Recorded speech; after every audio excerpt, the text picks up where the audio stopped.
આ તમારું bill of exchange જે છે એનો આપણે કન્સેપ્ટ જોઈએ. તો બિલ્સમાં આપણે જેમ કે આ એ સોલ્ડ ગુડ્સ ઓફ ₹5,000 ટુ બી છે, તો એ સેલ કર્યું ક્રેડિટ ઉપર, તો બી અમુક ટાઈમ પછી પૈસા આપી દેશે એવું એણે કીધું છે. બટ ઘણી વખત એ આપણે એવું કહી શકીએ ને, એને બી ઉપર ટ્રસ્ટ નથી. ઓર આ બિલ ઓફ એક્સચેન્જના બીજા પણ ઘણા બધા બેનિફિટ્સ છે. એના માટે બિઝનેસમેન શું કરે, જેમ કે એ ક્રેડિટ પર સામાન વેચતો હોય બીને, તો એ બીને કહેશે કે ભાઈ અમે ક્રેડિટ પર વેચીએ તો ખરા, બટ તમે અમને એક ડોક્યુમેન્ટ સાઇન કરીને આપો. તમે દેટ મીન્સ એમાં બીની સાઇન હશે, તો એ જે છે એક લીગલ ડોક્યુમેન્ટ ઉપર રિટર્ન પ્રોમિસ લઈ લેશે બી આગળથી કે એ કોઈ એક પર્ટિક્યુલર દિવસે, લેટ અસ સે કે કોઈ એક ડેટ ડિસાઇડ કરી નાખી, લેટ અસ સે કે 28 એપ્રિલ જે છે એ દિવસે એ 5,000 આપી જ દેશે. એવું બી જે છે રિટર્ન સ્ટેટમેન્ટ એવું આપી દેશે.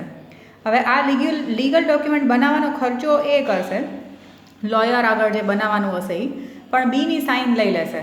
તો હવે એક વખત આ બી સાઇન કરીને એને આ ડોક્યુમેન્ટ આપી દે, તો એ પાસે એક આ લીગલ ડોક્યુમેન્ટ પ્રૂફ છે કે આ દિવસે બી એ પૈસા આપવાના જ થશે.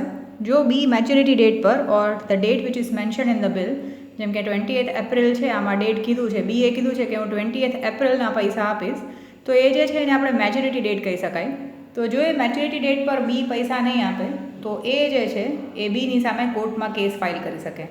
કારણ કે બિઝનેસમાં ઘણીવાર એવું થતું હોય કે સામાન વેચે તો ભરોસા ઉપર ક્રેડિટમાં વેચ્યું હોય, પછી લેટર ઓન જે ડેટર જે છે એ પૈસા ન આપે, તો હવે જો એ કંઈ એક્શન ન લે તો આવી રીતે તો એને ઉલ્લુ બનાવવાવાળા ઘણા બધા થઈ જાય. સો એટલા માટેની એક પ્રોસેસ રાખી છે કે જો થોડું ટ્રસ્ટવર્ધી ન હોય તો એની પાસે ડોક્યુમેન્ટ લખાવીને લઈ લે. અને આ બિલ ઓફ એક્સચેન્જના બીજા પણ ઘણા બધા ફાયદા છે, એટલે બધા અંદર ટ્રાન્ઝેક્શન્સમાં આવી રીતે બિલ ઓફ એક્સચેન્જ લખીને આપતા જ હોય એકબીજાને ફાયદો કરાવવા માટે. તો આ જે બિલ ઓફ એક્સચેન્જ જે છે એ ડોક્યુમેન્ટ આપણે કહે છે ને, ઓરિજિનલ અને ડુપ્લિકેટ કોપી હશે. તો ઓરિજિનલ કોપીમાં બીની સાઇન હશે જે એ પાસે હશે. મેચ્યોરિટી ડેટ પર એ બી પાસે જઈ અને પૈસા લઈ લેશે, અને આ ડોક્યુમેન્ટ જે છે એ પછી બીને પાછું આપી દેશે. તો આ જે પ્રોસેસ છે, તો આપણને સ્ટાર્ટિંગમાં આપ્યું છે ને, ઇન ધ બુક્સ ઓફ આ ક્રેડિટર પોતાની બુક્સમાં શું એન્ટ્રી કરશે અને ડેટર પોતાની બુક્સમાં શું એન્ટ્રી કરશે. તો ક્રેડિટર માટે જેમ કે આ પહેલી વખત બીને સેલ કરશે, તો તમે ફોર્મેટ જોજો તો B account debit to sales account હશે. પછી આ બિલ્સ રિસીવેબલ આ બી સાઇન કરીને આપશે, તો bills receivable account debit to B account. અને મેચ્યોરિટી ડેટ પર જ્યારે પૈસા આવી જશે ત્યારે cash or bank account debit to bills receivable. Bills receivable એટલા માટે કે આ બિલ્સ રિસીવેબલ ડોક્યુમેન્ટ પાછું આપી દેવું પડશે, કારણ કે આ બીને પણ પછી એ ઉપર થોડો ડાઉટ જશે કે ભાઈ મેં તમને સાઇન કરીને ડોક્યુમેન્ટ આપ્યું હતું, તો હવે હું તમને પૈસા આપું છું, તો તમે મને આ મારું જે ઓરિજિનલ ડોક્યુમેન્ટ છે એ રિટર્ન કરી નાખો. કારણ કે હોઈ શકે આ બીને શક થાય કે એ એમાં કંઈક ચેન્જ કરીને વળી પાછા પૈસા માંગી લેતો. સો એટલા માટે આ બિલ્સ રિસીવેબલ લાસ્ટમાં વયું જશે. ક્રેડિટર માટે આ અમાઉન્ટ મળવાના છે, એટલા માટે એના માટે બિલ્સ રિસીવેબલ કહી શકાય. આણે પે કરવાના છે, તો અહીંયા આગળ ફર્સ્ટ હશે આ પરચેઝ ટુ એ, પછી એ ટુ બિલ્સ પેએબલ, અને થર્ડ એન્ટ્રી હશે bills payable account debit to cash or bank. પછી આપણે ફોર્મેટ આ જે છે ફર્સ્ટ સિચ્યુએશન ને, આપણે કહી શકીએ કે આ બિલ્સ રિસીવેબલ આવે પછી આ ક્રેડિટર જે એ જે છે એની પાસે 4 ઓપ્શન છે ને. 4 ઓપ્શનમાં તો એક વખત બિલ ઓફ એક્સચેન્જ આપણા હાથમાં આવે, જેમ કે આપણે ક્રેડિટર છીએ તો આપણી પાસે 4 ઓપ્શન છે. આ ફર્સ્ટ જે આપણે જોયું that is called wait till maturity. આ જે આપણે જોયું એ વેઇટ ટિલ મેચ્યોરિટી. આપણે મેચ્યોરિટી ડેટ સુધી રાહ જોશું, અને જ્યારે મેચ્યોરિટી ડેટ આવશે ત્યારે ડેટર આગળથી પૈસા લઈ આવશું. તો એ આ ફર્સ્ટ સિચ્યુએશન છે. સેકન્ડ સિચ્યુએશનમાં ડિસ્કાઉન્ટિંગ કરી શકાય. હવે આ જે વેઇટ ટિલ મેચ્યોરિટી છે એમાં આપણે પહેલાં 4 ચાર્ટમાં પૈસા આવી જાય ને, બધું સારું થાય, ઓર પૈસા ના આવે તો આ લાસ્ટ એન્ટ્રીમાં શું ફેર પડશે, કેશ નહીં આવે પણ ડેટર પાછો ડેટર થઈ જશે. તો અહીંયા હશે debtor account debit to bills receivable અને ટુ કેશ જો if money is not received. તો ડેટર આગળથી હવે આપણે બિલ અમાઉન્ટ પ્લસ આ નોટિંગ ચાર્જીસ લેવા પડશે, કારણ કે જ્યારે પણ આ debtor amount of bill pay નહીં કરે તો આ નોટરીમાં કમ્પ્લેન કરાવવા જવું પડશે. જેમ કે કીધું ને, કોર્ટ કમ્પાઉન્ડમાં ત્યાં નોટરી બેઠા હોય, એટલે છત્રી લઈને બેઠા હોય, તો એ લોકોને ત્યાં તમે કમ્પ્લેન લોન્ચ કરો તો પ્રાઇમરી બેસિસ પર એ લોકો પ્રોસેસ સ્ટાર્ટ કરશે ડેટર આગળથી પૈસા વસૂલ કરાવવા માટેની. તો એના માટે એ લોકો ચાર્જીસ લેતા હશે, જે તમારું ડોક્યુમેન્ટમાં જેટલું બિલનું અમાઉન્ટ હશે એના accordingly. So bill amount plus noting charges હવે આપણે આપણા ડેટર્સ આગળથી વસૂલ કરશું. That is B account debit to bills receivable. હવે બિલ્સ રિસીવેબલ આપણે આ ડેટરને આપશું નહીં, કારણ કે એણે આપણને કેશ ના આપ્યું, પણ આ નોટરીમાં આપણે આપી દઈશું, ફોરવર્ડ કરી દઈશું, સો દેટ એ આગળ પ્રોસેસ ચાલુ કરે. અને અત્યારના આપણા તો ચાંદલો થઈ ગયો ને, આપણો તો નોટિંગ ચાર્જીસ કેશ પે કરવાનો વારો આવી ગયો, એટલે આપણા કેશ એટલા જશે. નોટિંગ ચાર્જીસ જેટલું પે કરશું એટલા આપણા અત્યારના કેશ વયા જશે. પછી ડેટરના બુક્સમાં જોજો, 4 કેસમાં સેમ જ એન્ટ્રી છે. If the debtor fails to pay the amount on maturity date, તો એના માટે એન્ટ્રી હશે bills payable account debit. Noting charges is an expense of debtor, કારણ કે it is because of his default કે આપણે પેમેન્ટ ન મળ્યું. So bills payable account debit, noting charges account debit to creditor account. હવે એને ક્રેડિટરને પણ આ bill amount plus noting charges જે છે એ પે કરવાના થશે. તો આ ફર્સ્ટ સિચ્યુએશન છે. હું 4 ચાર્ટ સમજાવી દઉં છું, પછી તમે લોકો બોલજો કયા પર્ટિક્યુલર સમમાં તમને ડાઉટ છે. સો આ ફર્સ્ટ સિચ્યુએશન છે where in wait till maturity હોય તો આ કેવી રીતે આવે. એના પછીનું છે discounting of a bill with the bank. So next છે discounting of a bill with the bank. જેમ કે આપણને ખબર છે કે આમાં આપણને જે ડેટ છે, લેટ અસ સે કે 24th એપ્રિલ કે 24th મેમાં આપશે પૈસા ડેટર, પણ આપણને જો પૈસા વહેલા જોતા હોય તો આપણે બેંકને, જેમ કે આપણી પાસે આ ડોક્યુમેન્ટ હશે જેમાં બીની સાઇન છે, તો આપણે લેટ અસ સે કે સ્ટેટ બેંક ઓફ ઇન્ડિયામાં આપણું અકાઉન્ટ છે, ત્યાં આપણે જઈને આ ડોક્યુમેન્ટ આપી દઈશું. બેંકને કહીશું કે ભાઈ અમને તાત્કાલિક અત્યારના પૈસા આપો અને મેચ્યોરિટી ડેટ પર તમે અમારા ડેટર બી આગળથી પૈસા લઈ લેજો. સો આ કેસમાં એ કેસમાં બી ટુ સેલ્સ અને bills receivable to B as it is રહેશે.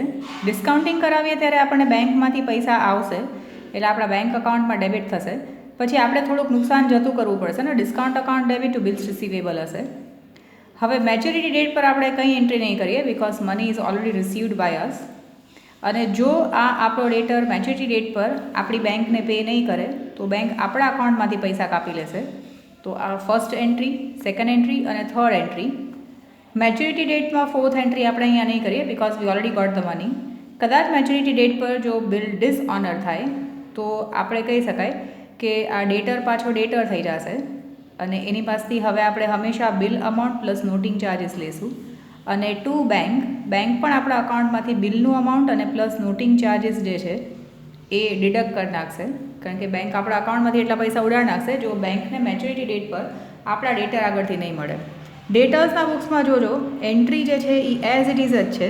જેમ કે એમાં એન્ટ્રી હશે purchase to A to bills payable અને bills payable to cash, and if he fails to pay the amount on maturity date, તો આ same entry હશે bills payable account debit, noting charges account debit to creditor account, જેમાં bill amount plus noting charges હશે. Discounting of bill છે એમાં તમારે એક ઓલું ડિસ્કાઉન્ટનું અમાઉન્ટ કેલ્ક્યુલેટ કરવા માટે જો ડેટ આપી હોય તો એ એક પર્ટિક્યુલરલી જોઈ જોજો, મેચ્યોરિટી ડેટ જે હોય એની સાથે કનેક્ટ કરીને date of discounting up to maturity ડેટવાળું. તો આ સેકન્ડ છે એમાં ખાલી આટલું જ છે ને, ડિસ્કાઉન્ટ કરાવે ત્યારે bank account debit, discount account debit to bills receivable. Maturity date પર ડેટર પૈસા આપી દે તો કંઈ એન્ટ્રી નહીં, જો એ નહીં આપે તો ડેટર account debit to bank account હશે. પછી એના પછી એન્ડોર્સમેન્ટ ઓફ બિલ હોય તો એન્ડોર્સમેન્ટમાં કેવું થાય કે એ જે ક્રેડિટર છે, હવે એને સીને જેટલા પૈસા દેવાના થાય છે એટલા જ અમાઉન્ટનું એની પાસે આ બિલ છે જેમાં બીની સાઇન છે. તો જો આ સી રેડી હોય તો એ કહી શકે કે ભાઈ અમે તમને રોકડા આપીએ એના કરતાં તમે આ બિલ ઓફ એક્સચેન્જ લઈ લો અને મેચ્યોરિટી ડેટ પર અમારા ડેટર આગળથી પૈસા લઈ આવજો. તો એના બુક્સમાં પહેલી બે એન્ટ્રી તો સેમ હશે, બી ટુ સેલ્સ અને બિલ્સ રિસીવેબલ ટુ બી. પછી જ્યારે એન્ડોર્સ કરશે તો એન્ડોર્સ સીને કરશે એટલે C account debit to bills receivable હશે. હવે મેચ્યોરિટી ડેટ પર જો પૈસા મળી જાય ડેટર આગળથી તો આ બી જે છે એ સીને પૈસા આપી દેશે. તો મેચ્યોરિટી ડેટ પર આપણે કાંઈ એન્ટ્રી નહીં કરીએ. But if B fails to pay the amount on maturity date, તો એ કેસમાં બી આપણો પાછો ડેટર થઈ જશે અને સી આપણો પાછો ક્રેડિટર થઈ જશે અને હવે આપણે bill amount plus noting charges લખવાના થશે. એટલે ક્રેડિટરની બુક્સમાં આ એટલી એન્ટ્રી હશે. મેચ્યોરિટી ડેટ પર પૈસા આવી જાય એટલે દેટ મીન્સ કે આપણો ડેટર જે છે એ ક્રેડિટરને પે કરી નાખશે. સો એ કેસમાં અહીંયા આપણે એન્ટ્રી નહીં કરીએ. But if the debtor fails to pay the amount on maturity date, so આ debtor account debit to creditor account થઈ જશે. બી ડેટર છે, સી ક્રેડિટર છે. પછી બીના બુક્સમાં અહીંયા હું નથી લખતી કારણ કે આ તમને સેમ બતાવું છું કે આ સેમ એન્ટ્રી હશે. Purchase to A to bills payable to cash, and if he fails to pay the amount, so bills payable account debit, noting charges account debit to creditor account. જ્યારે creditor જે છે C જે છે એને જ્યારે આ endorse કરશે, આણે જ્યારે એન્ડોર્સ કર્યું ત્યારે આના માટે બિલ્સ રિસીવેબલ છે, તો એ લખશે bills receivable account debit to A account. પછી એને મેચ્યુરિટી ડેટ પર જો પૈસા આવી જશે તો એ લખશે cash account debit to bills receivable account. But એને મેચ્યુરિટી ડેટ પર પૈસા નહીં આવે તો એ કેસમાં એ પાછો એ અકાઉન્ટ ડેબિટ કરશે, જેમાં bill amount plus noting charges હશે. એના હાથમાંથી બિલ્સ રિસીવેબલ વયું જશે, એટલે ટુ બિલ્સ રિસીવેબલમાં બિલ અમાઉન્ટ અને અત્યારના નોટિંગ ચાર્જીસ જે છે એ આ creditor of creditor or creditor of A જે છે એ પે કરશે. તો આ નોટિંગ ચાર્જીસની એન્ટ્રી અહીંયા કેશ પેમેન્ટ જે છે એ આ કરશે. જો ફર્સ્ટ કેસમાં જે ક્રેડિટર જે છે એ નોટિંગ ચાર્જીસ પે કરે છે, સેકન્ડ કેસમાં બેંક નોટિંગ ચાર્જીસ પે કરે છે જે કમ્પ્લેન લખાવા જાય છે ડિઝોનરની, અને અહીંયા આ ક્રેડિટર જે છે એ નોટિંગ ચાર્જીસ પે કરશે કેશમાં, કારણ કે ફાઇનલી લાસ્ટમાં બિલ એની પાસે હતું અને ડેટરે પે ન કર્યું તો એ નોટરીમાં કમ્પ્લેન કરવા જશે. તો આ થર્ડ કેસ છે. પછી ફોર્થ કેટેગરી છે bill send for collection through bank, જેમાં બેંક આવી બધી ફેસિલિટીઝ આપતી હોય ને, આપણે ફ્રી ન હોય તો બેંક આપણા બિહાફ પર આપણા ડેટર આગળથી પૈસા લઈ અને આપણા બેંક અકાઉન્ટમાં ટ્રાન્સફર કરી દેશે. તો જ્યારે આપણે એ બેંકની એ ફેસિલિટી લઈએ તો એના માટે એન્ટ્રીમાં હશે આ bill send for collection through bank account debit,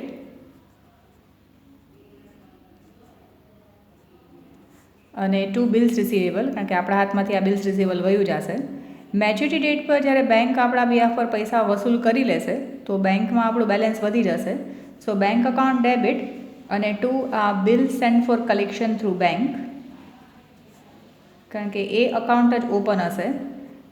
bill receivable account તમે જુઓ અહીંયા આગળ ડેબિટ થયું હતું અને બિલ્સ રિસીવેબલ અહીંયા ક્રેડિટ થઈ ગયું, તો એ અકાઉન્ટ ઓલરેડી બંધ થઈ ગયું છે. પણ આ bill send for collection through bank ખુલ્લું હતું, તો મેચ્યુરિટી ડેટ પર જો પૈસા આવી જશે સો બેંકમાં આવી જશે અને આ bill send for collection through bank. Or આ લાસ્ટ એન્ટ્રી માટે જો પૈસા નહીં આવે તો આપણો ડેટર પાછો ડેટર થઈ જશે. હવે ડેટર પાસથી હંમેશા આપણે bill amount plus noting charges બે લેશું. પછી to bill send for collection through bank, અને આ કેસમાં પણ નોટિંગ ચાર્જીસ બેંક જ પે કરવા ગઈ હશે, એટલે ટુ બેંક જે નોટિંગ ચાર્જીસનું અમાઉન્ટ પે કરશે બેંક આપણા બિહાફ પર એ. અને બેંક આ ટાઈપની ફેસિલિટી માટે કમિશન ચાર્જ કરતી હશે, તો હજી એક એક્સ્ટ્રા સેપરેટ એન્ટ્રી આપણે લખશું bank commission account debit to bank account. પછી ડેટર્સના કેસમાં વન્સ અગેન સેમ એન્ટ્રી હશે. આ લાસ્ટ છે એટલે એકવાર પાછું બોલ દો, અધરવાઇઝ એન્ટ્રી તો સેમ જ છે. અહીંયા આગળ આપણે લખ્યું હશે purchase account debit to A account, પછી A account debit to bills payable account. પછી આ જ્યારે bill send for collection through bank કરે ત્યારે એને તો કંઈ લેવા દેવા નથી, એને તો મેચ્યુરિટી ડેટ પર જ પે કરવાનું આવશે. So if he pays on maturity date તો bills payable account debit to cash or bank, and if the debtor fails to pay the amount on maturity date તો bills payable account debit, noting charges account debit to creditor account. અને creditor અકાઉન્ટમાં એ bill amount plus noting charges બે લખશે. જે આ ફર્સ્ટમાં જો ડેટરના બુક્સમાં આ એન્ટ્રી જે છે એ સેમ છે for all the four cases.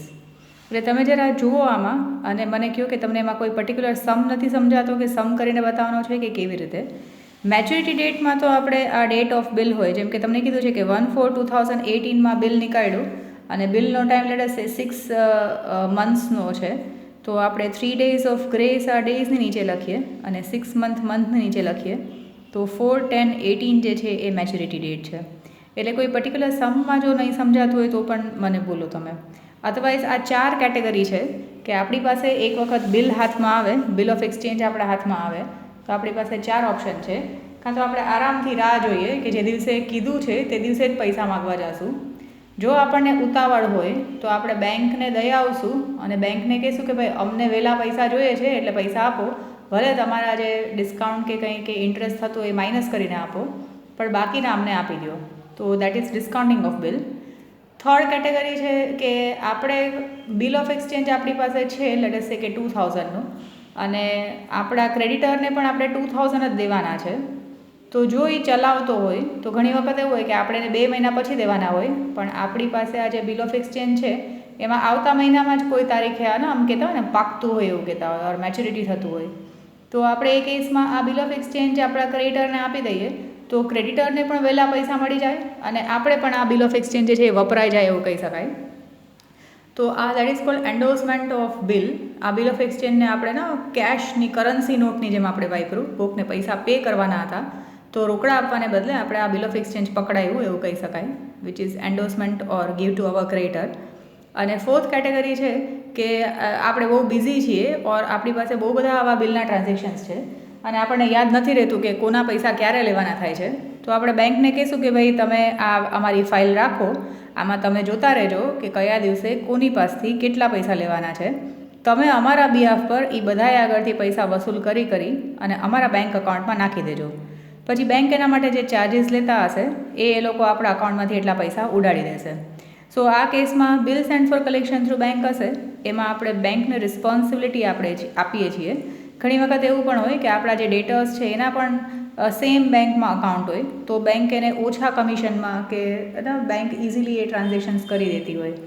સો આ ચેપ્ટરમાં તમને આ 4 કેટેગરીના ટ્રાન્ઝેક્શન્સ આપ્યા છે કે તમારી પાસે જો બિલ ઓફ એક્સચેન્જ આવે તો તમારી પાસે 4 ઓપ્શન છે.